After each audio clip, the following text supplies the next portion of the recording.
Balita naman sa lalawigan dahil pa rin sa matinding init kaya't nagdeklara ng Iloilo City ng State of Calamity. Ayon sa local council ng lungsod, kinukulang na sila ng supply ng tubig sa gitna ng epekto pa rin ng El Nino.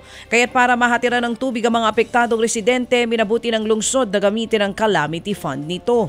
Nauna nang sinabi ng Pag-asa na kabilang ang Iloilo sa mga lugar na makararanas ng mapanganib na heat index sa mga susunod pang araw.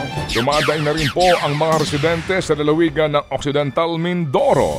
Apektado na kasi ang kabuhayan ng mga taga doon nang dahil po sa tagtuyot at sobrang ang init.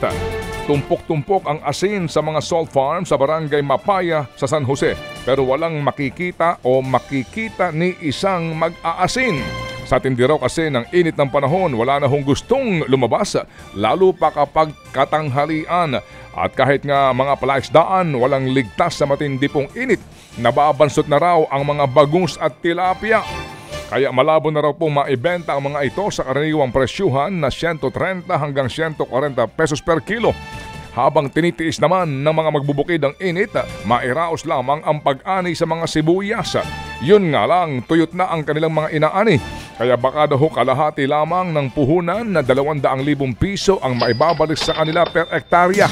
At ayon sa lokal na pamahalaan, aabot na sa kalahating bilyong piso ang pinsala po sa agrikultura sa bayan pa lamang ng San Jose. Nasunog ang higit 400 dekada na St. Ferdinand Parish Church sa Ilagan City, Isabela kahapon.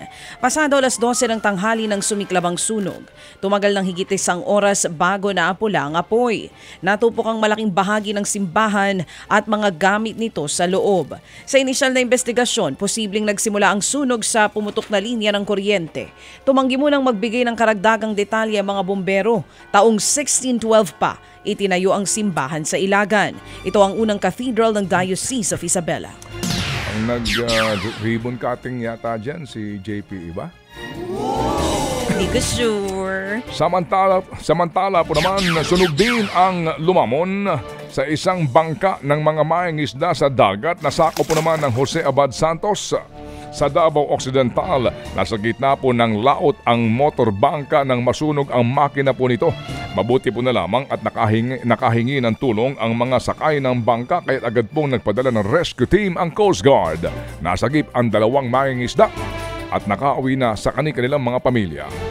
Sa ibang balita, nagsimula na namang dumami ang mga kaso ng African Swine Fever sa lalawigan ng Bohol. Ayon mismo kay Governor Erico Aristotelo Mentado, 60 baboy sa bayan ng Dawis ang nagpositibo sa ASF. Bukod po dyan, may mga naitala na ring kaso sa Mayabakak o Mayakabak, Biking at Mariveles. Kaya't para mapigilan nga ang pagkalat ng sakit, ipinag-utos na ng lokal na pamahalaan na bawal munang mag-angkat ng baboy mula sa Panglao Island papunta sa mainland ng Bohol. Mananatili ang hog ban hanggang sa May 18. Ted Filon at DJ Chacha ngayon nasa Radyo 5 92.3 News FM Monday to Friday 6 to 10 a.m.